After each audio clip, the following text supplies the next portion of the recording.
You're listening to No Plot, Only Lore, a podcast about games and the tables we play them at.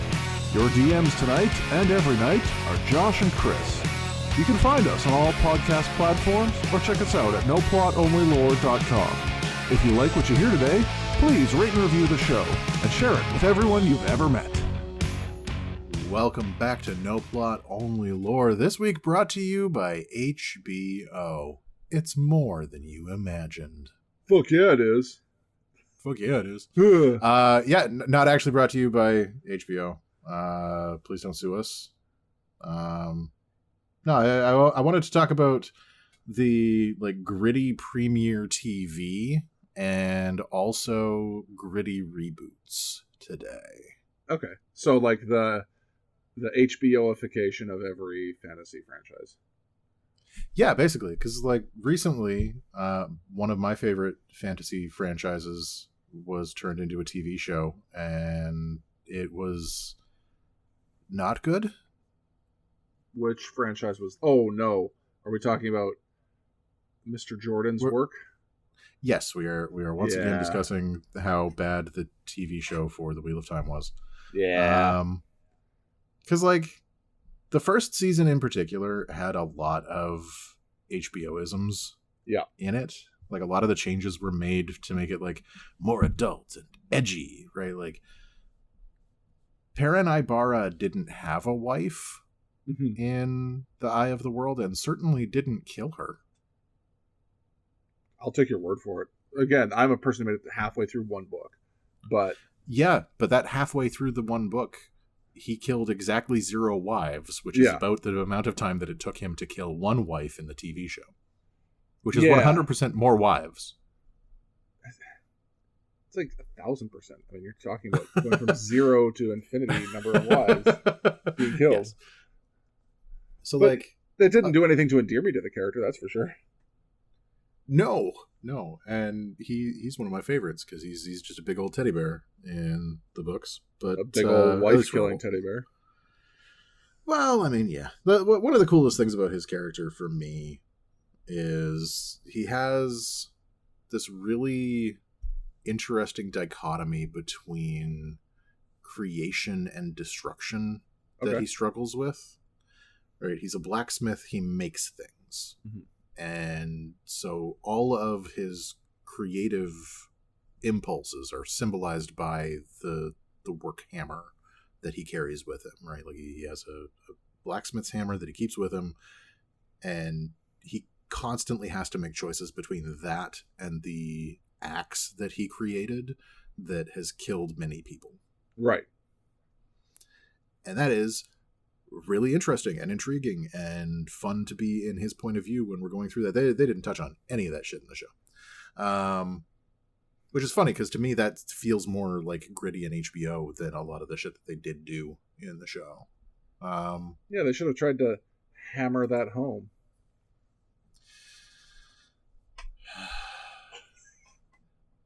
He had a good run. I think it's close enough to Father's Day that I'm still allowed to do things like this. Yeah, fair enough. At the time of recording, it is June 18th. So, yeah, you get one shot. So the way I view it, there's a 2-week stretch between Father's Day and my birthday where I kind of get to do whatever I want for different reasons along the whole way. Okay. No, that's fair. So yeah, if you were going to HBOize an IP that isn't already getting an adaptation right now, because I know the first thing that you would say is Warhammer 40k, but that's already in the works. Yeah. I mean, in the works is such a strong word for what we know about what's happening. It's they're developing something and one guy is attached to help out. There is a guy who really, really, really wants to make this thing. Yeah. Which, of all the people to make that thing, he's probably one of the best choices, both because he cares a lot about it and because he's shown that he can be that type of character and provide an instant lead draw, right? Sure. But I want to step away from the stuff that already has adaptations coming, right? So, I don't want to do Superman. I don't want to do, Spider-Man or any of those. I want to look at, some of the weird shit. Okay. And so I put Star Wars on here because I think we need to get it out of the way. Well, I mean, yeah, Star Wars has kind of had its gritty reboot, though, like, in a way. I mean, Andor exists, right. And Andor is very much like a grounded Star Wars show. I mean, did we see a lightsaber the entire time? I don't actually know because I didn't finish it. Well, that's what I'm saying. We didn't. Okay.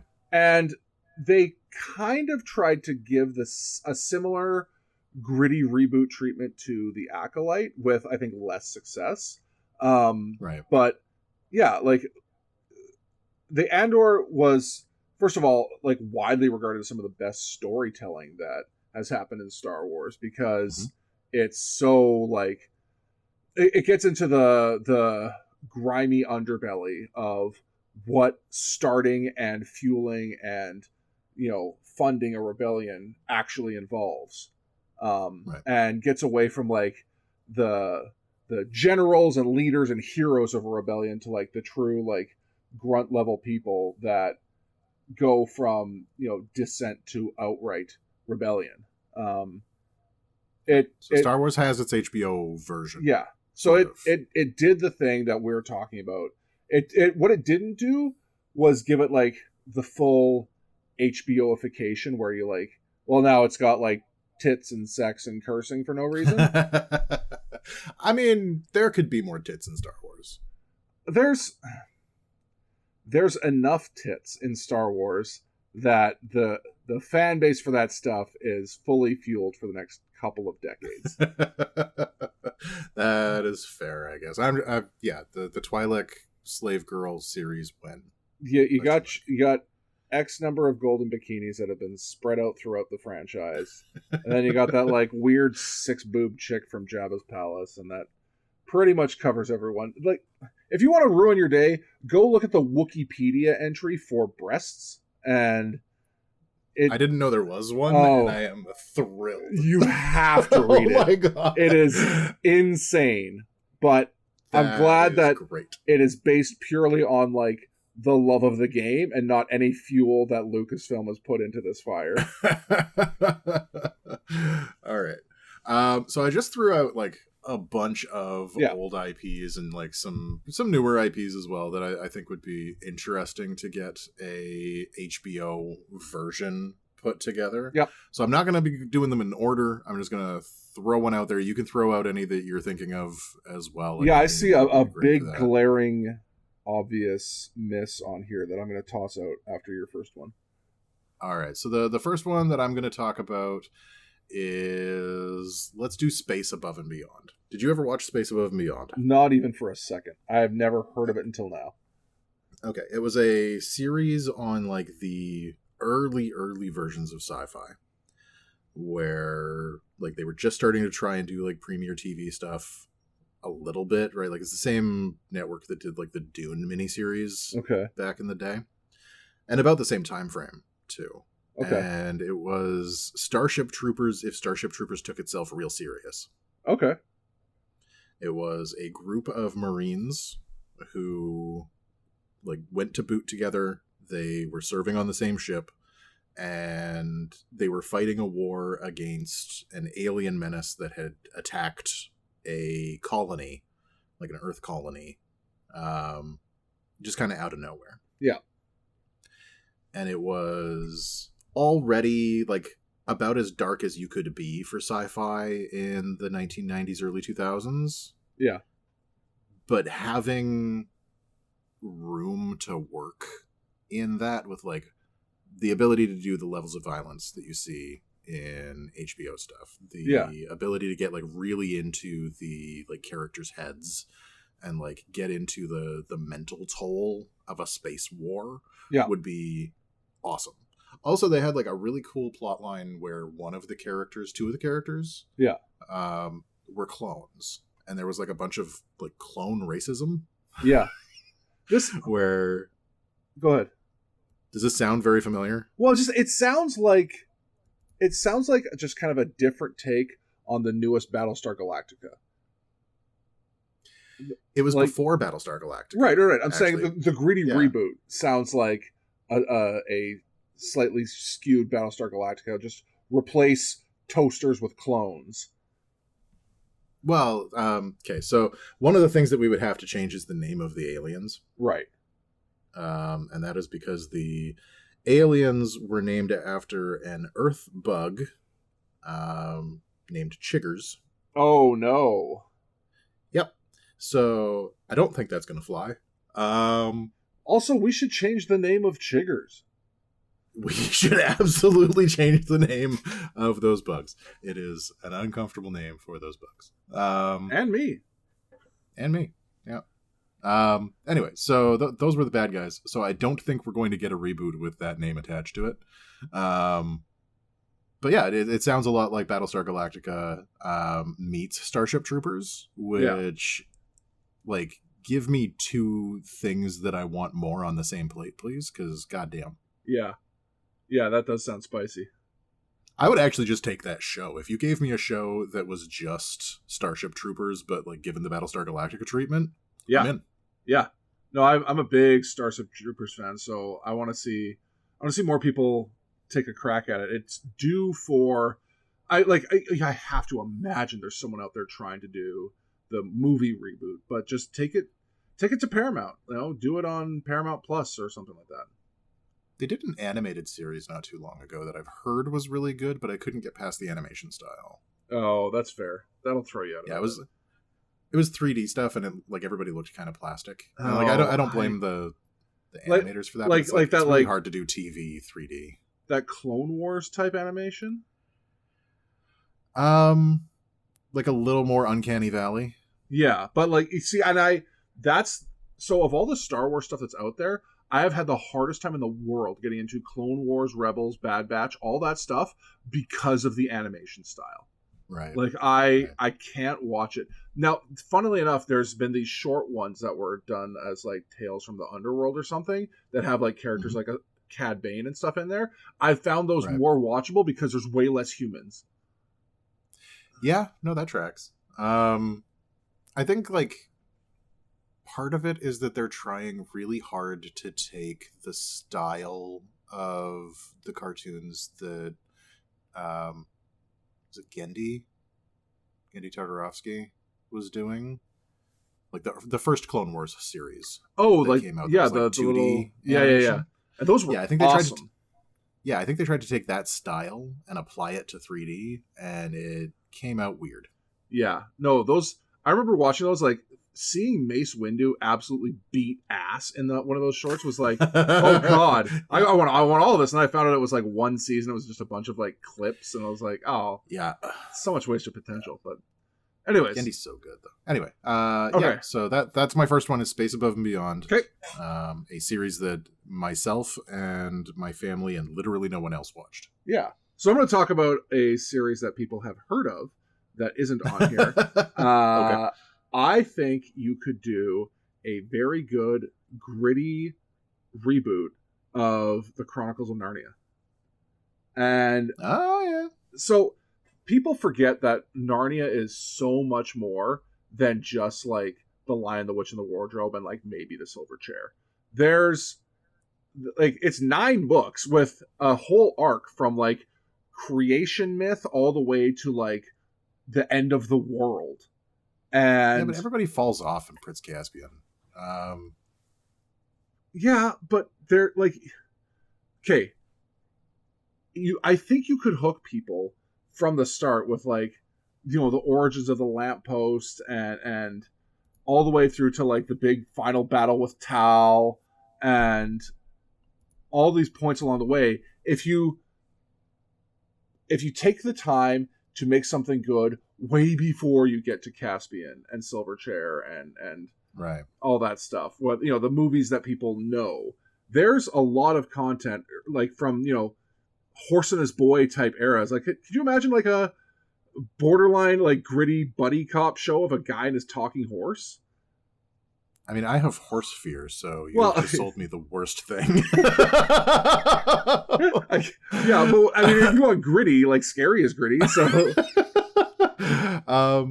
so you would want to do it more chronological? Oh yeah, rather than publication order. Nope. Okay, nope. I want to do it full chronological. for a couple of reasons. One, to like, I think you ditch using like kids per se, maybe like teenagers, but it gives you a great opportunity to update the language for like the first few books, which was like the biggest sticking point for my kids getting into the series, is that like the English that they used was borderline indecipherable for them. So I'm not saying you have to make it American, but you definitely just need to update the language and put it in a setting that makes sense. Kids don't understand like horse-drawn carriages in London, you know? So there's plenty of that to be updated. And then like in the first few books, some of their trips like through those there's that plane of like ponds that you can fall through. Like there's just some really cool visual ideas that are spelled out in like the first few books that nothing ever comes back to. So I think if you're gonna spend a bunch of money on a CGI, then you're gonna be really well rewarded going into C.S. Lewis's works. Okay. Yeah. Once we're going chronological, I think I'm following you better. Yeah. Because like the biggest stumbling point for that entire series for me is that the first two books set up the quartet as being the main characters. Yeah, and they're super not. And then abandons them. Yeah. And that is fine when you're doing an anthology series, and it's fine when those people haven't already been established as main characters, right? Like if you've already got anthology stuff going on. Yeah. But the way that it was put together, it feels like you've got these four people that are going to be your main characters throughout, like a through line. Yeah. And then it just pieces them out for the rest of the series, and you're like, but what about that guy? Yeah. I want to know more about Susan. When you realize that they're more meant to be like Harry Seldon or like some of the characters from Foundation, like yeah. I understand now that it's like these are snapshots in time because so much time passes in Narnia, and the story is really about Narnia, not about any individual group of kids that happen to go there. Yeah, it sets it up weird. Yeah, I mean, so like the taking it giveaway's out in the of name. that. It's the Chronicles of Narnia, not the Chronicles of Edmund and Susan. Yeah, but like again, the setup has them very clearly as the main characters for the first couple of books, and like I don't blame people for being a little like put off by that sudden change. But if you do it chronologically, then you already have that like, anthology style built into it. So by the time you hit Lion, the Witch, and the Wardrobe, you already have a bunch of main characters who aren't the quartet, and then now you have the quartet. Well, and it makes it easier to like, especially in a TV series, it makes it a lot easier to reestablish that the main character of this is actually Aslan. Right. Yeah. How do you feel about dragons taking over the Earth? Big fan. There have been, I think, 2 movies that I loved that were about that. Was one of them Reign of Fire? One of them was Reign of Fire. Good, because I really like Reign of Fire, despite recognizing that it is not a good movie. It is very, very subpar, but it has like a lot of heart. Like I think the budget just kind of disappeared halfway through for them, but there's a lot of people that are trying really hard to do something cool. The budget, and I feel like the vision as well, right? Like the first half of Reign of Fire is a really good post-apocalyptic movie. Yeah. And the second half of Reign of Fire is a kind of mediocre dragon hunting movie. Yeah. Right? And I want to lean in really heavy into the post-apocalyptic side of it, where dragons are just here to fuck you up. Yeah. It's Cormac McCarthy's The Road, but with dragons. Yes, it is a post-apocalyptic wasteland where every once in a while death swoops in on silent wings and steals your children. Yeah. Right? Fucking brilliant. Everything about that is great to me. Like, just imagining the city of Atlanta entirely on fire with, like, a dragon standing on one of the skyscrapers, like, screaming into the air as people are trying to run away. Right? Like, the Eiffel Tower aflame Yeah. With like dragons swooping around it. Everything about that is just fucking magical to me. Yeah, I want to see a dragon crawl out the other side of the Chrysler building. And I love Matthew McConaughey's Dragon Hunter character. Yeah. And I'm really happy about how they played him out over the course of that movie. I want to see more characters like that in the world for sure, but like I don't want that to be the focus. No. Right. I want it to be like Walking Dead, but the Walking Dead are hulking, flying lizards that breathe fire. Right. And like every once in a while, like the main gang finds like, I don't know, a wyvern's nest, and it's like, oh my god, there's an egg. Like, oh. Right. And like, you don't want to do like the biggest problem with The Walking Dead for me was that the apocalypse stopped being interesting. Yeah. Right. Like it stopped being about zombies and started being about how bad people be. Yeah. Which is great when you're in a comic book series and you have time to like really delve into those things and like get into people's heads and their perspectives and stuff. When you're doing it in a TV show, especially a TV show that has to like maintain a cast of characters, and some of those people don't want to get paid the amount that you're paying them, shit gets weird. Yeah, well, you know, you run into that like it's kind of that old thing where it's like, oh, the real monster were men, and it's like, no, the real monster are monsters. Yes, still zombies. Yeah. They will eat you. They're gonna make no bones about it. Like, yes, people may also eat you. They are also terrible, but let's like chill on the fact that like zombies are still fucking awful. And it's a lot easier to recognize that they are fucking awful when they swoop in on silent wings and steal your children and then leave a fiery inferno behind them in their wake. Yeah, you know, it kind of reminds me of like, it's the difference between like the Walking Dead zombies and like 28 Days Later zombies, right? Where it's like, oh man, those zombies are so good, real goddamn problem. And I understand, rage virus, whatever, but like, they are a persistent and deadly threat. Mm-hmm. The zombies in The Walking Dead are the same kind of threat where it's like, hey, don't walk near train tracks because you might fall in and touch the third rail or whatever. Like, it's one of those things. Deal with the problem with a knife through a fence. Yeah, it's not a problem. No, if a chain link fence will last for a long time against the problem, it's not a problem. You have a chore. You do not have an apocalypse. Yeah, if the same device that I use to corral chickens can be used to corral my apocalypse, it's not an apocalypse. Yeah. On the other side, though, Dargans. And Dargans, like, that's just it. Like, if the zombies had, like, a cannon, then that would be like, oh, shit. You know? Yep. So, if you're flying shit wrecker, and that's the thing that makes, you know, dragons survivable, right? Is that there's like not a lot of them, so you gotta like really avoid them. Mm-hmm. So I don't like, you know, jump scare tactics really, but like that's what these things are going to be the whole series.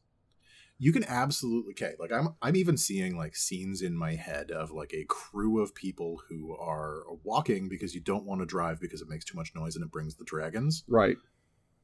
Down an abandoned highway in middle America somewhere. Yeah. And just like the absolute terror of watching that shadow go across the ground. Yeah. And it's a cloud. Yeah. Right? Like just you see a shadow and fear. Yeah. Right? I want the apocalypse to just be like 1,000% devastating. And I think that Reign of Fire is a great option for that. Yeah, I think the dragons should be the kind of like a peregrine falcon of terror, where it's like they're above the clouds and they are going to dive bomb you to grab somebody. I was thinking owls. Oh, okay. Right, like something about the way that they fly, like they fly slow, they fly deliberate, they fly silent, and they sneak up on you. Yeah. Right, like they're just there to like swoop down and grab somebody, and it's only when they're threatened or when they're having a bad time that they start throwing down with like the fire, which is where you get like entire cities burning very, very quickly. right? Like you shoot a dragon and it itches and they get mad and they light everything on fire. Right. Both interesting ways to approach the Predator dragon. Yes. And I love it, and I need to make this series immediately. What do you got next?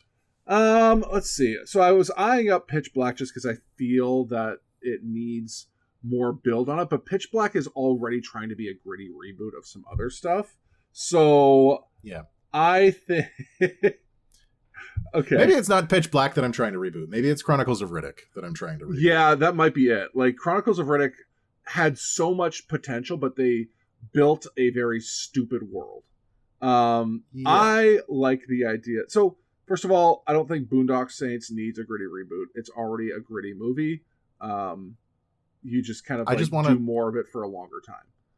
I just want a TV series of it with like Breaking Bad that turns into John Wick every once in a while. Yeah. So the two that I'm drawn to right now are either Zorro or Inspector Gadget. Fantastic. So I love both of those options. Yeah, they're both in a similar like crime fighter vein. Zorro, I feel like it's not even like a gritty reboot; it's just like a modernization. But the fact that he like, you could almost treat him like the Punisher, if you wanted to, and he just like maybe not a sword, but he definitely chooses to use some sort of like melee physical object that leaves behind a mark of his presence, whether it's like a baseball bat or something. Like, yeah, the thing that I was thinking about with Zorro was it is rife with potential for political commentary, right? And it already has like a swashbuckling in it. Yeah. Right, like buckles are going to swash whether we want them to or not in a Zorro thing. Yeah, there's no option. What we have the opportunity to do with Zorro is like pull back and focus on like the people. Okay. The interactions of the people with the world that Zorro supposedly inhabits, which is like colonial America when we're still rolling with swords. Nope. You want to know where I went with it? Where'd you go with it? Zorro is set tomorrow. The American government is trying to oppress dissent within the city of Los Angeles, and Zorro is a local LA like gang adjacent member who has decided that he needs to stand up for his people, you know, Mexican immigrants or whatever, and is now actively like pursuing like ICE members and, you know, bad actors within the National Guard with, I don't know, a pipe. Like, I love both of these. Why are they both so good? I think it's just because Zorro is good. Your idea is really solid. I wouldn't even necessarily go a pipe. Like, the only thing that you really need to do with Zorro is make the mark more deliberate. Yeah. Right? Like, give him a Bowie knife and have him carve it into people. Right. Right? Like, you like, set down... Like Aldo Rain in Inglourious Bastards? Like... Yeah, a little bit, right? Like, you have him do that to, like, gang members that are negatively affecting his neighborhood. And No, I think he reforms the gang members and is literally him versus ICE and you know, like... Oh, I want both, though. Right? Like, I want him to be going, like, after everybody that is going to be, like, wrecking his neighborhood. So, yes, if you can reform them. Right now, the LA gangs have called, like, a truce to turn back and, like, push back against this, like, quelling of public dissent against, like, extrajudicial, you know, death squads capturing people and throwing them out of the country for no good reason, even, you know, if they're citizens. I think you lean into that. You have some cheeky nods to roof Koreans, and and yeah, like, I think he has to be based in like a Korean like convenience store. Yeah. Somehow. Yeah. And you even have him go up against like neo-fascist groups like Patriot Front and Proud Boys and stuff like that. Oh yeah, for sure. Like there's enough of them that are adjacent to ICE, and like, yeah, it's just go full like too soon with it. Like this, like yeah, no, that's fair. That's fair. Like and just to my final point on it, I think Pete Hesgeth is like primed to just play himself as a supervillain. Oh, you know who I want to play him though? Danny DeVito? I can't remember his name. No, the bad guy from The Crow. Which Crow? The new Crow? The first one. Oh, the first, the original. Yeah, just like that guy that has like a voice made of like gravel and a face to match. Oh yeah, old gravel face McGillicuddy there. Yeah. Now I need to look him up. We'll figure it out. Yeah. Okay, so but anyway, I think he'd be perfect. And then let's talk about Inspector Gadget. Yeah, we gotta talk about Inspector Gadget. Yeah. So Inspector Gadget, I've actually seen some like gritty fan art of Inspector Gadget, of just like him being a horrific mechanical monstrosity on top of like he's got the hat and the long coat. I feel like there is a lot of room in that. Like if you take the bumbling idiot thing out of his character, right? If you make him even a little bit competent, you make Penny more competent than he is. Yeah. Because you need to maintain that dynamic. But then you also make him an inhuman thing. Right. Right? Like RoboCop meets like Knives Out. Okay, so my thought was in a similar vein to yours.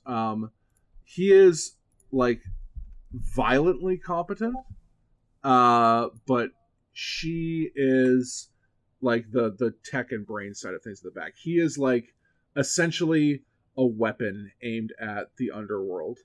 A la like, I want to say like the $6 Million Man, but like taken to an extreme. Like, did you ever play the game Deus Ex? I didn't, but I have watched people play it. Okay, so one of the more recent ones, Human Evolution, there's like augments that you can get to your body that will, let you leap huge bounds and hack things, and blades will come out of your elbows that you can assassinate people with. Like, imagine Inspector Gadget is just a mobile Swiss Army knife of death. You could also maybe run in like a cyberpunk direction with it. Yeah. Where like the physical enhancements that you get in cyberpunk will slowly drive you crazy. Yeah. And so like he has all of these enhancements that were made, and we don't know what his origin story is. Like we don't have a clear reason for why this was done to him. No, they never explained it. But like having all of this gear in his body at all times is fucking with his head. Yeah. Right? Like he is a god and also less than human. And how do you reconcile that while trying to fight terrorists? Yeah. That's fair. So good. Okay. I want to circle back for 1 second to Zorro. Were you thinking of Michael Wincott as the villain? I was. Yeah. Did you know he's from Scarborough? No. Yeah. Let's get him to play Pete Hegseth. But no, that made me think, what if we just shift the setting to Canada? We don't need to. We don't have an ICE that's like sending people to El Salvador. But we could for plausible deniability. Hey, thanks for making it all the way through this episode of No Plot Only Lore. If you're looking for more, you can always find us at noplotonlylore.com and on all the very best podcast platforms. If you like what you heard today, please share, rate, and review the show to feed my never-ending need for attention and validation.